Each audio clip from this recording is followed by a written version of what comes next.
Welcome back to Fresh Outlook. It seems at the start of every school year there are changes that some applaud and others say will drastically change education forever. This one has been around for a while. It is time for kids and educators to figure out a schedule that works for students and teachers. It's back to school for these youngins at Willowbank Primary School in Auckland. But are they too young to be in school? There is no set best age. It's student dependent, child dependent, and each school and each teacher will have a different reason and understanding of when a child should start. So in New Zealand we start children from when they're 5 years of age through to when they're 6. A report published by the University of Central Otago in New Zealand says children who begin school at the age of 5 show less positive attitudes to reading and poorer text comprehension. Around the world, children begin their schooling at different ages. In Britain, children can start school at 4 years old, while in Finland and South Africa, it's not until 7. But when is the best time for a child to enter the school system? Children who can follow an instruction, do this, and they go and do it. Children who are inquisitive, who are looking for interesting things, children who are happy to engage with other children. They're all things that show readiness towards school. Here in Miss Swindlehurst's class, it's activity time. These children are 5 years old, and most have been at school for about 6 months. All the evidence shows that if you walk into that classroom and you know your letters and you know your sounds and you know how words are composed of sounds, then you are prepared. These kids seem ready to go, whether it's snack time or story time, and that's what really matters. Lots of things happening in education. We welcome to the panel back Dr. Chuck Williams. He's educational psychologist from Drexel University. Dr. Bart Rossi sticking around as well, and of course Dee Dee Benkie. When my daughter was young, she'd got up maybe 6 in the morning and was in classroom at 7:30. I never remember that happening when I was school. School began at 9.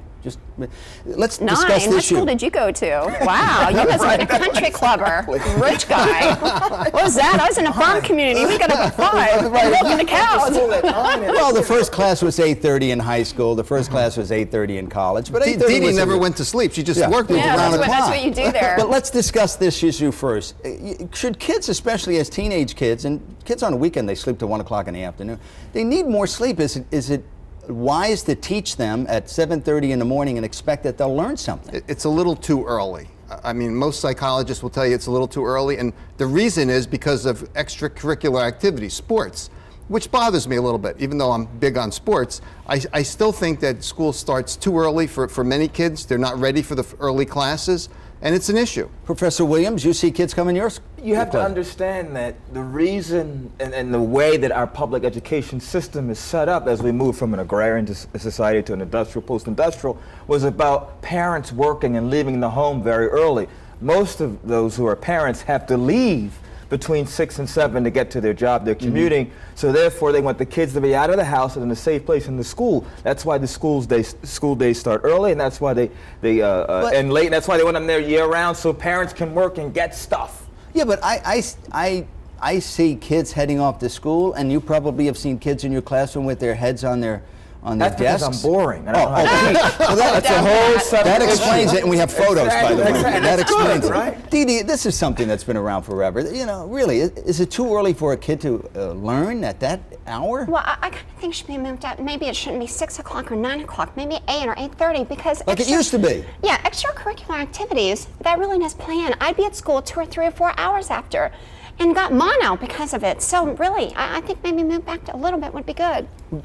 Professor, what are the benefits of a later school day? What if you start late? Well, we know that the brain is still doing some crazy stuff, as Dr. Bart will tell you. They're still making those neural connections. The brain is sleepy that early in the morning, sure, especially when you're younger. You need more sleep because of all the things that are happening biologically, psychologically. So I advocate for a later school day and to let them out earlier. I'm not all about, longer school day, keeping them there over the summer, because it should be about quality, not quantity. All right, well, let's discuss this. When you get out of school, then mom picks you up, you're off to soccer practice. After soccer practice, you're off to something else. Then you're home, you're doing homework, you're sleeping.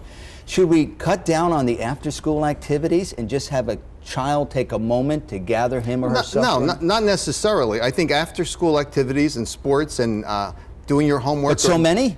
Well, I think if a kid wants to do more and they aspire to that, then we shouldn't stop them. But what I think is I agree with Chuck. The quality in the classroom, it should be there, and it doesn't have to be for long classroom sessions. They could be a little bit shorter, and they could give decent amounts of homework without doing too much, and we can accomplish all the goals, including the extracurricular activities, starting a little later and balancing it better. Dee Dee, what about the parents? Shouldn't they be saying, hey, bedtime is at 9? Yeah, they should, and it depends on the kid. I mean, some can handle all the extracurricular. I know I did it, and I loved it. Yeah. But, you know, some kids can't. I mean, they're not able to do it physically. They've got to hit the books early. So I think that depends on the parenting, really. It's very important.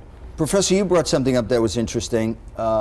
Maybe it's time to, and I think you're on the other side of this issue, get rid of the long summer vacation, because it is a stop in the education process. Your mind goes somewhere else. You come back in September, it's like starting anew. That's okay. Your mind is supposed to go somewhere else in the summer. It's I called don't agree. vacation. My mind goes to As our much. It friends takes in a Europe, month they to call get it a holiday, right? You need to take a break. I don't like the society in which we live as we try to model what's happening in certain countries, like in Asian countries, where academically they are doing better, but look at the quality of life, look at anxiety, look at depression, look at suicide, look at the breakdown of relationships and feeling good. Education should be about the whole child, right? So that's more than just classroom and textbook. That's about playing, socialization, recreational things. It's about nature. It's about closing the textbook and just zoning out. Well, Dee Dee's jumping out of her seat, and I'm seeing it just in the corner of my eye, because I know what you're probably going to say. If we're to compete with the rest of the world, we have to get serious about it. Yeah, I don't think we should take an entire season off. I mean, think about it. We take all of summer off. It's too long. I mean, you know, cut it up a little bit. That's too long to break. I mean, I don't know about you all, but when I was in school, it took me 2 or 3 weeks to get back in the groove. It was a waste. Well, when I think of intelligence as a psychologist, okay, I think of scores on tests which parents relate to, and they think their kids got a higher IQ, therefore they're smarter or better. Not necessarily so. The kids who are more original and creative may not have the highest IQ. And I agree with Chuck. I think some time off to be creative, to socialize, play sports, and develop your own personality is critical to success, and I think we should focus on that. Let's touch on a pet peeve of mine. Every kid that participates in something gets a participation award. I wrote a book years ago, and along those lines I wrote that it doesn't teach anything. You sound like a Republican, Frank. It does not teach you that. anything to say, okay, you came in 15th place, here's an award. Shouldn't it be first, second, and third, so you can strive for something? Look, as an educational psychologist, and I think my colleague would agree, it's not about Republican or Democrat, it's about reinforcement. That's right. It's a token economy. That means you get something that you want for doing something that you're supposed to do. Now, if you don't do what you're supposed to do and I give you what you want, then what's the incentive for you to do the right thing or do what needs to be done? So I'm against that. You earn it, you get it. If you don't, bupkis, like we learn as adults. If you don't produce, you don't get nothing. Thanks for using that Yiddish word. Right, that was a wonderful thing. thing. My time in the Catskills. That was your time in the Catskills? But you know, a friend of mine said he went to a baseball game that his cousin was participating in, and he said, what's the score? They said, we don't keep score. Oh my gosh, We I don't can't keep believe score. that. Well, No, that's the wussification of America. That's the Another collective. great Yiddish word. We're not part of the Borg. You know, we need to have winners and losers. So if you lose, you work harder to All right, win. let's see if Dr. Rossi is with us. Well, Dee Dee is right on this one. We have to learn how to lose. Another agreement. We have to learn how to lose. We have to learn how to win. But to modify what Chuck said, I think people, though, should be recognized, even if they're not at the top of the class and they don't have the highest score on tests. Some kids should be recognized for being more creative, more original. Kids who think out of the box are likely to be the guys that are successful at Microsoft or Apple. They're not necessarily people that have high IQs, and I don't think people get that. All right, let's switch gears for a second. There's been a lot of people, and I've seen this obviously on the college level with the University of Phoenix, who do this virtual classroom, where they stay home if there's a snowy day and they turn on their computer and the teacher teaches. You're on the front lines. Does it work? Does it work? I'm on both sides of this, you know. So at Drexel University, for example, we have a very good online university. In the School of Education, for example, the majority of our courses are taught online, and we're ranked very high by U.S. News and World Report. That's a good thing. However, as a humanist, as someone trained in the helping professions, I like this personal contact.